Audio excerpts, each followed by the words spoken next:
படம் வருமே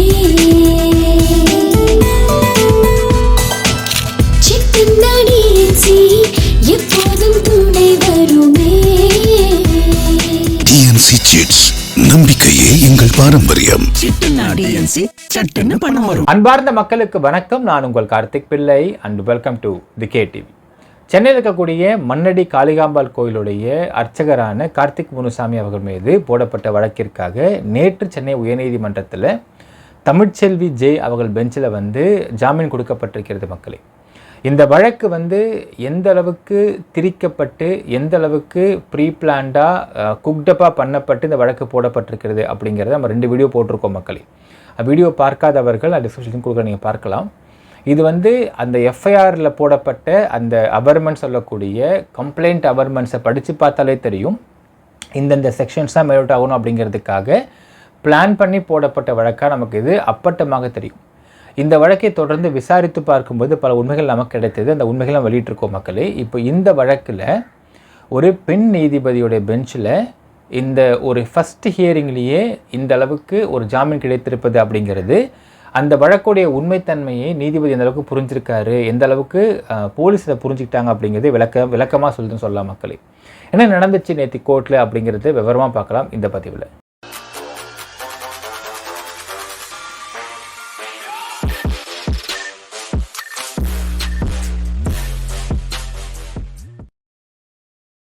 சென்னை மணலில் இருக்கக்கூடிய காளிகாம்பாள் கோயிலோட அர்ச்சகரான கார்த்திக் முனுசாமி என்கின்ற அர்ச்சகர்.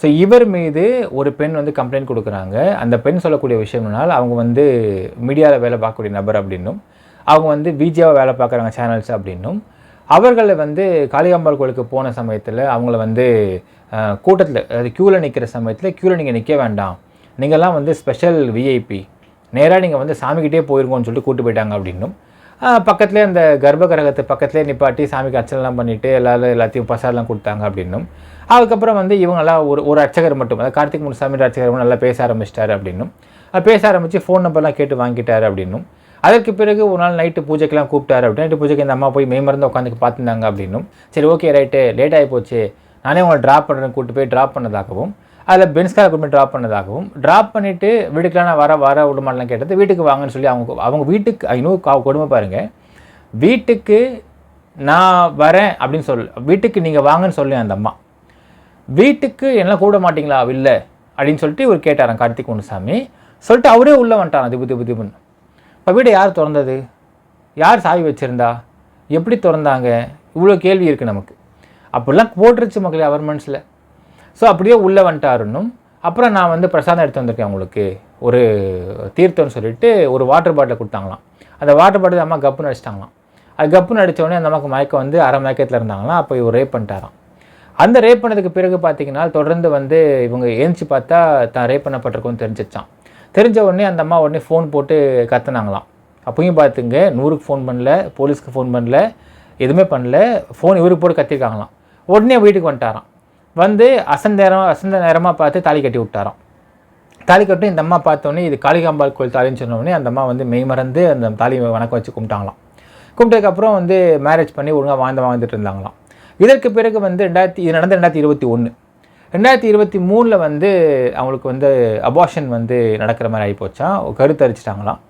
அபார்ஷனுக்கு ஒரு ப்ரைவேட் ஹாஸ்பிட்டலில் இவரே ரெஃபர் பண்ணாராம். இவங்க போனாங்களாம். அங்கே இவருடைய இந்த பெண்ணுடைய விருப்பத்திற்கு மாறாக எல்லாரையும் வற்புறுத்தி அபார்ஷன் பண்ண வச்சுட்டாங்களாம். பண்ணி வச்சு முடிச்சதுக்கப்புறம் அதுக்கப்புறம் இவங்க ஒரு விஐபியை ஒரு வீட்டுக்கு கூப்பிட்டு வந்தாராம். அந்த விஐபியை வீட்டில் அறிமுகப்படுத்தி விட்டு போயிட்டாராம். அந்த விஐபி இந்த மாட்டை தப்பானதுக்கு முயற்சி பண்ணியிருக்காராம். ஆனால் அந்த விஐபி யாரும் சொல்ல மாட்டாங்களாம். அந்த விஐபி பொத்தி பாதுகாத்து வச்சுக்கிறாங்க விஐபி பேரையும் அடையாளத்தையும். அதுக்கப்புறம் விஐபி தப்பானதுக்கு முயற்சி பண்ணி அவங்க அந்த மாதிரி கத்தலையாம், ஊரை கூட்டில் ஒன்றுமே செய்யலையாம். உடனே அவர் கார்த்திக் முனுசாமிக்கு ஃபோன் பண்ணாங்களாம். உடனே அவர் அங்கேருந்து மன்னிச்சிரு அப்படின்னு சொல்லிட்டாராம். சொல்லிட்டு அந்த அவர் விஐபி கூப்பிட்டு போயிட்டாராம். ஸோ அதுக்கப்புறம் தெரிஞ்சு தான் இந்த அம்மா இந்த மாதிரி தப்பான ஒரு காரியத்தை உபயோகப்படுத்தி ட்ரை பண்ணாருன்னு தெரிஞ்சு போச்சான். எப்படின்னா அவர் வீட்டுக்கு நீ ஏன் அந்த விஐபி கூட இணங்கி போக மாட்டேங்கிற, நீ படுத்திருந்தா எனக்கு பல கோடி காசு கிடச்சிருக்குன்னு சொல்லிட்டு ஒரு வற்புறுத்தி ஒரு கத்தி அடித்தாராம். அப்போ அந்த சமயத்தில் இவங்க ஃபோனை எதர்ச்சியாக அவங்க பார்த்தாங்களாம். அதில் பல பெண்களோட தொடர்பு இருக்குன்ற இவங்க தெரிஞ்சு போச்சான். அப்போ அதெல்லாம் இவங்க ஃபோன் ட்ரான்ஸ்ஃபர் பண்ண ட்ரை பண்ணாங்களாம் சாம்சங் ஃபோனில். அந்த ஃபோன் ட்ரான்ஸ்ஃபர் பண்ணுறது தெரிஞ்சு போய் அந்த ஃபோனை தூக்கி உடச்சிட்டாராம். இதெல்லாம் கவர்மெண்ட்ஸை போடப்பட்ட சமாச்சாரங்கள் மக்களே.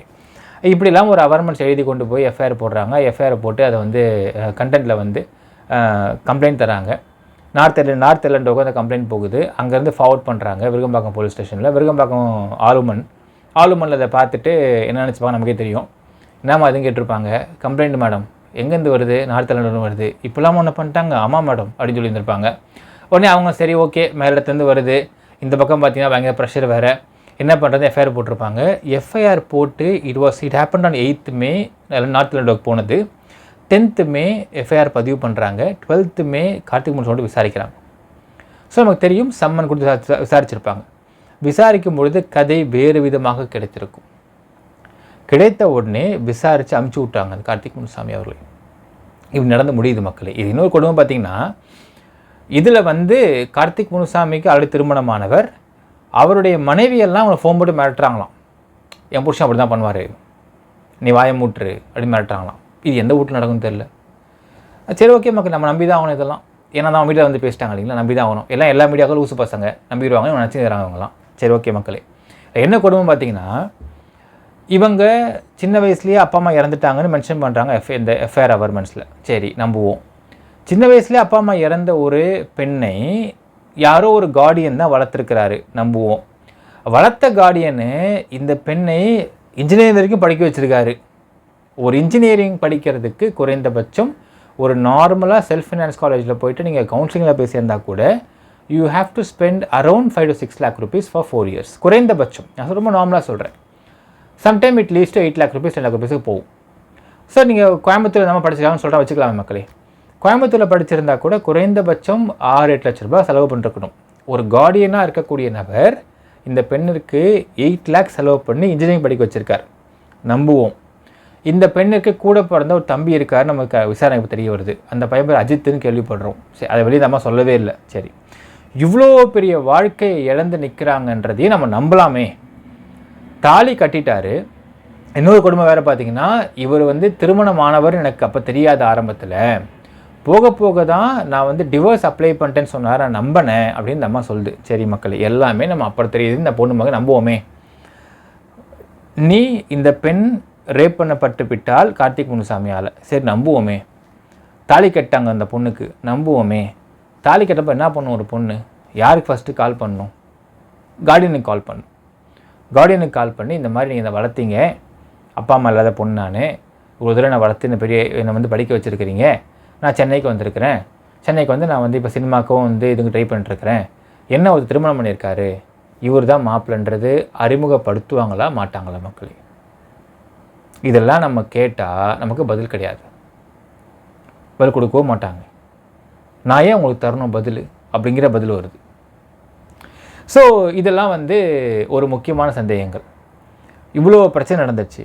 இந்த பொண்ணு வெளியே வந்து தன்னுடைய முகத்தை, இது ஜஸ்ட் பிகாஸ் இது வந்து செக்ஷுவல் ஹராஸ்மெண்ட் கேஸாக போட்ட ஒரே காரணத்தினால முகம் பிளர் பண்ணி மீடியாக்காரங்க போகிறாங்களா இருந்தாலுமே, சரி அந்த பொண்ணை போட வேண்டாம், வந்து மீடியாவில் பேசுகிறப்போ ஏன் ஒரு கார்டியன் கூட வரவே இல்லை? உங்களை வளர்த்த கார்டியன் வரலையே, ஏன் வரல? வளர்த்த கார்டியன் வரல, கூட பிறந்த தம்பி அந்த அஜித்ன்ற பையன் வரல, ஏன் யாருமே வரல உங்களுக்கு அப்படிங்கிற சந்தேகம் இருக்கிறது. விசாரித்து பார்க்கும்பொழுது இந்த பெண்ணுக்கு ஆல்ரெடி திருமணமாக இருக்குது, அதை டிவோர்ஸ் பண்ணியிருக்கிறாங்க அப்படிங்கிற தகவலும் கிடைக்கப்படுது. இதையும் ஊர்ஜினப்படுத்த ட்ரை பண்ணுறோம். அதுக்கும் எந்த பதிலும் கிடையாது. அதனே மென்ஷன் பண்ணவும் இல்லை எஃப்ஐஆர் அவர்மெண்ட்ஸ்லையும். இப்படிப்பட்ட ஒரு வழக்கு. இந்த வழக்கில் லோயர் கோர்ட்டுக்கு போகிறாங்க. லோயர் கோர்ட்டில் கார்த்திக் முனுசாமியை சார்ந்த மாமா முறை வர வேண்டிய ஒரு நபர் வந்துடுறாரு. வந்து இந்த பெண்ணையும் பார்க்குறாரு. இன்டர்வியூன் வேறு போட்டிருக்காங்க அந்த இதில். அந்த பெண்ணை பார்த்துனே அவர் டெம்பர் ஆகிட்டு கத்திருக்கார். நீ வந்து என் குடும்பத்தில் வந்த அம்மா அப்பா இல்லைன்னு சொன்ன, உன்னை இந்த குடும்பத்தில் ஒருத்தனாக பார்த்தோம், நீ வந்து கார்த்திக் முனுசாமியோடைய மனைவி மிஸ்ஸஸ் கார்த்திக் முனுசாமி, அவங்ககிட்ட பழகுன, அவங்க உன்னை வீட்டில் அவங்க தங்கச்சி மாதிரி உன்னை பார்த்துக்கிட்டாங்க, உனக்கு சாப்பாடு போட்டாங்க, சில டைம் தங்க வச்சாங்க, அந்த பசங்க கூட நீ பழகுன, அந்த கார்த்திக் முனுசாமிக்கு ஒரு மகன் இருக்கிறார்கள். அந்த மகள் இப்போ வந்து காலேஜ் போகணும், அவங்கள காலேஜ் பக்கம் போக முடியல. மகன் 11th படிக்கிறாரு, ஸ்கூல் பக்கம் போக முடியல. ஆனால் இந்த பசங்களெல்லாம் வந்து இந்த பொண்ணுக்கிட்ட பழகிருக்கு, இந்த பொண்ணுகிட்ட பேசியிருக்கு, இந்த பொண்ணு திரும்ப பழகிருக்கு. எல்லாத்துக்கும் என்ன ஒரே காரணம் பார்த்தீங்கன்னா, இந்த பொண்ணு தான் ஆனாலும் சொல்லியிருக்கிறாங்க. She said she doesn't have anyone for her. அம்மா அப்பா இல்லை இந்த சிம்பத்தி கார்டை வச்சு ஒரே விஷயத்துக்காக அங்கே உள்ள எல்லாருமே இந்த பொண்ணை வந்து வீட்டில் ஒரு பொண்ணாக பார்த்துருக்குறாங்க. இதை சொல்லி அவர் கத்திருக்கார். உன்னை பொண்ணாக பார்த்தோம், இந்தளவுக்கு உன்னை வளர்த்தோம், இந்தளவுக்கு நான் பார்த்துக்கிட்டோம், நீ வந்து இவன் மேலே கேஸ் கொடுக்குற, நீ ஒரு கேஸை வாபஸ் வாங்கிட்டு போறியா இல்லையான்னு கத்தியிருக்காரு. இது கோர்ட்டில் வந்து நீதிபதி முன்னாடி பண்ண உடனே நீதிபதி கோவப்பட்டு அந்த கேஸ் டிஸ்மிஸ் பண்ணப்படுகிறது. அதற்கு பிறகு இந்த பெண் எங்கே போகிறாங்கன்னு பார்த்தீங்கன்னா ஒரு போலீஸ் ஸ்டேஷன் போகிறாங்க. போயிட்டு அந்த போலீஸ் ஸ்டேஷனில் அந்த நபர் எடுத்து கம்ப்ளைண்ட் கொடுக்குறாங்க. என்னென்னால் என்னை வந்து கொலை முயற்சி பண்ண ட்ரை பண்ணுறாங்க, கொலை மிரட்டிட்டாங்க, கம்ப்ளைண்ட் கொடுக்குறாங்க. அதாவது நாம் ஒரு விஷயம் கேள்விப்படுறோம் மக்களே, அந்த பையனுடைய பர்த்டேக்கு இட் வாஸ் 2021 பையன் பர்த்டேக்கு இந்த பொண்ணு கேக்கெல்லாம் வாங்கிட்டு சர்ப்ரைஸ் பண்ணி அந்த பையன் பர்த்டே கேக்கெல்லாம் வெட்டிட்டு இருந்துருக்குறாங்க. ஆனால் கம்ப்ளைண்ட்டில் பார்த்தீங்கன்னா அவங்க வந்து அவங்க மனைவி இருக்குன்றது எனக்கு தெரியாது, டிவோர்ஸ் ஆகலன்னு எனக்கு தெரியாது, எனக்கு டிவோர்ஸ் ஆகிடுச்சின்னு சொன்னாருன்னு சொல்கிறாங்க. சரிப்பா, நீ படித்த பொண்ணு இன்ஜினியரிங் படிச்சிருக்கல்ல, டிவோர்ஸ் ஆகிடுச்சின்னு சொன்னால் you might have asked divorce paper. எத்தனை குழந்தைங்க கேட்டிருக்கணுமா இல்லையா? அது கூட மக்களே ஒரு பொண்ணுக்கு தெரியாது. இப்போ வயது வந்து 27 28 வந்து போட்டிருக்கிறாங்க. அரவுண்டு அவள் அந்த பொண்ணு வந்து காலேஜ் முடித்து குறைந்தபட்சம் 7 வருஷம் ஆயிருக்கும். 7 வருஷத்தில் என்ன பண்ணிங்க கோயம்புத்தூரில் அப்படிங்கிற கேள்விக்கு எந்த பதிலுமே கிடையாது. ஏன்னா என்னென்னு பார்த்தீங்கன்னா மக்களே, இப்படிப்பட்ட ஒரு சொசைட்டிக்குள்ளே ஒரு நபர்கள் உருவாக்குறாங்க. ஒரு காலத்தில் பார்த்தீங்கன்னா பெண்கள் ரொம்ப ஜாக்கிரதையாக இருக்கணும், ஆம்பளைங்கள் ரொம்ப தப்பாக இருப்பாங்க, உங்களோட தப்பாக நடந்துப்பாங்க அப்படிங்கிற காலமெல்லாம் போயிடுச்சு, மலையேறி போயிடுச்சு. இப்போ எப்படின்னா ஆம்பளைங்க ரொம்ப ஜாக்கிரதையாக இருக்கணும், முக்கியமாக திருமணமான ஆம்பளைங்க. ஏன்னா திருமணமான ஆம்பளைகளை பெண்கள் இந்த சிம்பத்தி கார்டை ப்ளே பண்ணி வச்சுக்கிட்டு நிறைய ஸ்கேம் பண்ணிக்கிட்டு இருக்கிறாங்க அப்படிங்கிறதும், அந்த பெண்களுக்கு பின்னாடி ஒரு கூட்டம் இருக்கிறது என்பதும் நாம் பார்க்க முடியுது. இதே மாதிரி தான் நம்ம முன்னாடி ஒரு கேஸ் பார்த்தோம் மக்களே, லாவண்யா கேஸ் பார்த்தோம். அதுலேயும் இதே மாடல்ஸ் ஆப்பரண்டி தான். இதில் மேட்ரிமோனியல் சைட்டில் போடுறாங்க. மேட்ரிமோனியல் சைட்டில் திருமணமான ஆண்களாக பார்த்து இவங்க ரெக்வஸ்ட் கொடுக்கறது, ரெக்வஸ்ட் அக்செப்ட் பண்ணுறது, ரெக்வஸ்ட் அக்செப்ட் பண்ணி நம்பர் கேட்குறது, நம்பர் கேட்டு உள்ளே வர்றது, இப்படி கரெக்டாக அந்த மாடல்ஸ் ஆப்பரண்டி ஃபாலோ பண்ணிவிட்டு உள்ளே வந்து கொஞ்ச நாள் வாழ்கிற மாதிரி வாழ்ந்துட்டு இருக்கிறது. வாழ்ந்துட்டு எவ்வளோ சொத்து இருக்குது, எவ்வளோ ப்ராப்பர்ட்டிஸ் இருக்குது, இது எல்லாத்தையும் கரெக்டாக கேதர் பண்ணி கேப்சர் பண்ணிக்கிறது. இதே கதை இங்கேயும். ஏனால் கார்த்திக் முனுசாமி ரிமாண்ட் ஆனதுக்கு பிறகு நாம் சில சோர்ஸ் விசாரிக்கிறப்ப சொல்கிறாங்க 2 கோடி ரூபாய் வரை பேரம் பேசப்பட்டிருக்கிறது அந்த நந்தினி அப்படிங்கிற கம்ப்ளைனண்ட்டுடைய தரப்பிலிருந்து. 2 கோடி வரைக்கும் பேரம் பேசியிருக்காங்க. ஏன்னா நீங்கள் தான் பெரிய பணக்காரங்களாச்சு, கொடுங்கன்ற மாதிரி கேட்டிருக்காங்க. 2 கோடி கொடுத்தா நான் கேஸை வாபஸ் வாங்கிட்டு போயிடுன்னு சொல்லியிருக்காங்க. உண்மையாக சொல்கிற மக்களே, இந்த கடந்த ஒரு 4 மாதமாக இந்த மாதிரி வழக்கில் நம்ம நிறைய பார்க்க ஆரம்பிக்கிறோம். பெண்கள் சிம்பத்தி கார்டை ப்ளே பண்ணிட்டு வந்து பழகிறாங்க. பழகிட்டு இவங்க பாஸ்ட்டை பற்றி கேட்டால் உடனே அழுதுருவாங்க. ஸோ பாஸ்ட்டை பற்றி கேட்காதீங்க, விட்டுருங்க அப்படின்னு சொல்கிறது. புருஷன் பாட்டி மாதிரியே வாழ்கிறேன்னு சொல்லிட்டு வந்துடுறது. வந்து உட்காந்து தேர் மேக்கிங் ஸ்கேம்ஸ் ஹியர். திருமணமான நபர்கள், ஏன்னா திருமணமான ஆண்கள், அது முக்கியம் மிடில் கிளாஸ் கிடையாது, நல்ல பணம் உள்ளவங்களாக இருந்தால் கூட மான மரியாதைக்கு 5 புகழாக பார்த்து பழகுவது, பார்த்து பழகி அவங்ககிட்ட உள்ள ப்ராப்பர்ட்டி ஆட்டையை போடுறதுக்குன்னு ஒரு பெரிய கும்பலே உருவாகிட்டுருக்கு. ஸோ இந்த கும்பல் கூடிய விரைவில் இதை சட்டம் ஒன்றும் பண்ண முடியாது, ஏன்னா சட்டம் பெண்களுக்கு சாதகமானன்னு சொல்லுவாங்க. இதில் மிகப்பெரிய விஷயம் பார்த்தீங்கன்னா, தமிழ்ச்செல்வி ஜெய் அவர்கள் ஒரு பெண் நீதிபதியாக அவங்க பெஞ்சில் வந்த பொழுது நாம் விசாரித்த ஒரு விஷயம், இந்த நந்தினி தரப்பில் சொன்னாங்களாமா, பெண் நீதிபதி வந்திருக்கிறாங்க, நமக்கு தான் சாதகமாக இருக்கும், கவலையே படாத, பெயில் கிடைக்காதுன்னு சொல்லியிருந்துருக்கிறாங்க. ஆனால் இந்த ஃபேக்ட்ஸ் அண்ட் சர்க்கம்ஸ்டான்ஸை புரிந்து கொண்டு இதில் பெயில் கொடுத்தது என்பது ஒரு சூப்பரான விஷயம் சொல்லணும் மக்களே. அது பெண்களை பற்றி ரொம்ப தெளிவாக தெரிஞ்சு இவங்கெல்லாம் என்ன மாதிரி பெண்கள் எப்படிலாம் ஏமாற்றுவாங்க அப்படிங்கிறதை ரொம்ப தெளிவாக தெரிஞ்சு வச்சுருக்கிறாங்க அப்படிங்கிறது நீதிபதிக்கு மிகவும் பாட்டு தெரிவிச்சாகணும். அது ஒரு வாட்டி ஆனந்த வெங்கடேஷ் ஜே அவர்கள் பேசும்போது சொன்னார்கள், அதிகமாக பெண் நீதிபதிகள் வர வேண்டும்.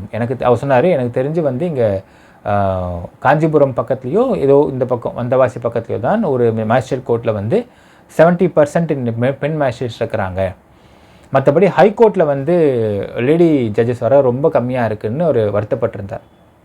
அப்போ சொல்கிறப்ப ஒரு வார்த்தை சொன்னார், ஏன்னா ஒரு பெண்ணை பற்றி ஒரு பெண்ணுக்கு தான் தெரியும்னு சொன்னால், அப்போ நம்மளாம் வந்து உண்மையை நாளாக பார்த்து நான் யோசித்தேன், இந்த வார்த்தை ஏன் நீதிபதி சொல்கிறாரு.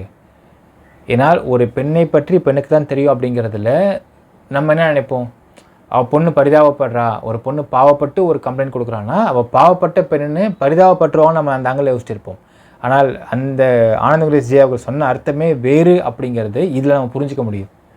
ஒரு பொண்ணு பொய் சொல்கிறாளா, உண்மை சொல்கிறாளா, இது ஃப்ராடா, ஸ்கேமா, ஒரிஜினல் எமோஷன்ஸா, ஃபேக் எமோஷன்ஸா அப்படிங்கிறதை இன்னொரு பெண் ஈஸியாக புரிந்து கொள்ள முடியும்.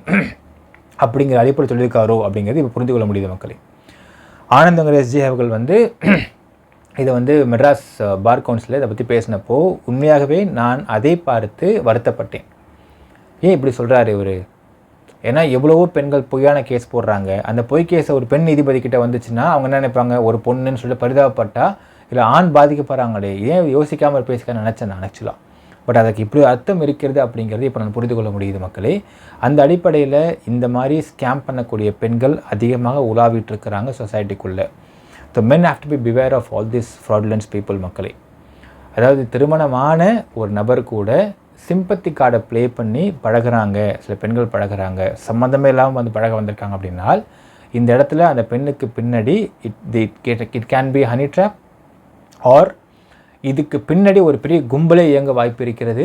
இன்றைக்கு இந்த நந்தினிக்கு பின்னாடி பார்த்தீங்கன்னா எந்தெந்த நபர்கள்லாம் கார்த்திக் முனுசாமிக்கும் கார்த்திக் முனுசாமியுடைய குடும்பத்திற்கும் காளிகாம்பாள் கோயிலுடைய ஆரம்பத்திலேருந்து அந்த கோயிலை நிறுவி அந்த கோயிலை வளர்த்து கொண்டு வந்த இவங்களோட வம்சாவளிகள் இருப்பாங்க, அந்த குடும்பத்தார்கள், அவங்களுடைய ஆன்செஸ்டர்ஸ், இவங்களுக்கெல்லாம் யார் எதிரிகளோ யார் ஆகாதவர்களோ அவங்களாம் அந்த பொன் பண்ணி நின்றுருக்கிறாங்க. முக்கியமாக பார்த்தீங்கன்னா வித்யாதரன் அப்படின்னு சொல்லக்கூடிய அந்த ஜோசிகாரர், சன் டிவியில் நல்ல ஒரு மாதிரியே பேசக்கூடிய நபர் அவர். ஆனால் அவர் தான் இந்த பெண் பணியெல்லாம் இயக்கிக்கிட்டு இருக்காரு அப்படிங்கிறதை நாம் விசாரிக்க தெரியக்கூடிய விஷயமாக இருக்கிறது. ஏன்னால் அவருக்கும் காளிகாம்பாள் கோயில் இருக்கக்கூடிய காளிதாஸ் அப்படிங்கிறது ஆகாது. இதுக்குனால் ஒரு ப்ரொஃபஷனல் எனிமிட்டி. அந்த ட்ரஸ்ட்டில் வரக்கூடிய அந்த எலெக்ஷனில் தோத்துட்டார் வித்யாதரன் அவர்கள். அந்த வித்யாதரன் தோற்றதுனால அங்கே ஜெயிச்ச நபரான காளிதாஸை ஒழிச்சிட்டா நாம் அந்த இடத்துக்கு வந்துடலாம் அப்படிங்கிற அவருக்கான ஒரு பெனிஃபிட். அந்த பெனிஃபிட்டில் இந்த இடத்துல அவர் கிடைச்ச ஒரு ட்ரம்ப் கார்டு தான் இந்த நந்தினி அப்படிங்கிற கம்ப்ளைண்ட். இந்த பெண்ணுடைய கம்ப்ளைண்ட்டை நம்ம படித்து பார்த்தாலே தெரியும் மக்களே. அதாவது ஒரு விஷயம் பார்க்குறோம், க்ரைம் பிட்டு பார்க்குற ஜேர்னலிஸ்ட்டுக்கு இல்லை இன்வெஸ்டிகேஷன் பார்க்குற ஜேர்னலிஸ்ட்டுக்கெல்லாம் இந்த ஒரு எஃப்ஐஆர் அவர்மெண்ட்ஸை படித்தாலே தெரியும் இது இந்த பொண்ணு எழுதின கம்ப்ளைண்ட்டுக்கு சத்தியமாக கிடையாது. இந்த கம்ப்ளைண்ட்டை ஒரு அட்வொகேட் டீம் எழுதி கொடுத்து இப்படியெல்லாம் அவர்மெண்ட்ஸ் போட்டால் என்னென்ன செக்ஷன்ஸ்லாம் மேட் அவுட் ஆகும் அப்படிங்கிறதை தெளிவாக பிளான் பண்ணியிருக்காங்க. இதை நீங்கள் படித்து பார்த்தாலே ஒரு கோர்வையே இருக்காது. அது ஒரு சின்ன விஷயந்தான். வீட்டுக்கு போய் ஒரு ஆம்பளை ட்ராப் பண்ணுறார், பொண்ணு நிற்கிறா, என்னம்மா வீடு கூட மாட்டியாமா என்னலாம் அப்படின்னு ஆம்பளை கேட்டவுடனே சரி வாங்க வீட்டுக்கு அப்படின்னு அந்த பொண்ணு சொல்லியும் கேட்டு இவரு திபுதும் உள்ளே வந்துட்டார். ஓகே, வீடு திறந்தே போட்டு வச்சுருந்தியாம்மா, வீடு திறந்தே கிடக்குமா, பூட்ட மாட்டிங்களா, சாவி இருக்காதா, இல்லை உன் வீட்டு சாவி அவுட்டு இருந்துச்சா? யோசிச்சு பாருங்கள் மக்களே. அந்த ஒரு வார்த்தையில் கூட அந்த அவர்மெண்ட்ஸை ஒரு லூப்போ கிடைக்கடான்னு சொல்லிட்டு அந்த அவர்மெண்ட்ஸ் ரெடி பண்ணி வச்சுருவாங்க இவங்க அட்வொகேட் டீம் சேர்ந்துட்டு. ஸோ இது பக்காவான குக்டப் ஸ்டோரி. இந்த குக்டப் ஸ்டோரியை பெண் நீதிபதி கரெக்டாக அது குக்டப் ஸ்டோரின்றதை புரிந்து கொள்கிறார் அப்படிங்கிறது ரொம்ப சந்தோஷமான விஷயம் மக்களே. அதில் இந்த மாதிரி பெண்கள் இப்போ அதிகம் உலாவிட்டு இருக்கிறாங்க. அதாவது சட்டம் பெண்களுக்கு சாதகமாக இருக்கும் அப்படின்னு ஒரு விஷயம் சொல்லுவாங்க. ஆனால் அது உண்மையாக பாதிக்கப்பட்ட பெண்களுக்கு அப்படிங்கிறத இங்கே பார்க்க வேண்டும். பாதிப்பை ஏற்படுத்தக்கூடிய பெண்களுக்கு கிடையாது. சட்டம் பாதிப்பை ஏற்படுத்தக்கூடிய பெண்களுக்கு, ட்ரம்ப் கார்டு ப்ளே பண்ணக்கூடிய பெண்களுக்கு, சிம்பத்தி கார்டு ப்ளே பண்ணக்கூடிய பெண்களுக்கு, தான் ரொம்ப நிரபராதின்னு காமிச்சிட்டு அடுத்தவங்களை பழியை போட்டு இவங்க தான் மூத்தவை பண்ணக்கூடிய பெண்களுக்கெல்லாம் சட்டம் பாதுகாப்பாக இருக்காது. அதுக்கு ஒரு நல்ல உதாரணம் இந்த வழக்குன்னு சொல்லலாம் மக்களே. இன்னும் இந்த வழக்குடைய டீட்டெயில்டு ஆர்டர் காப்பி கையில் கிடைக்கல. அது கிடைத்தவுடன் என்னென்ன ஆர்கியூமெண்ட்டு போச்சு கோர்ட்லன்றதை அவன் தெளிவாக ஒரு வீடியோ போடுவோம் மக்களே. என்ன நினைக்கிறீங்கன்றதை கமெண்ட்டில் மென்ஷன் பண்ணுங்கள். நன்றி, வணக்கம்.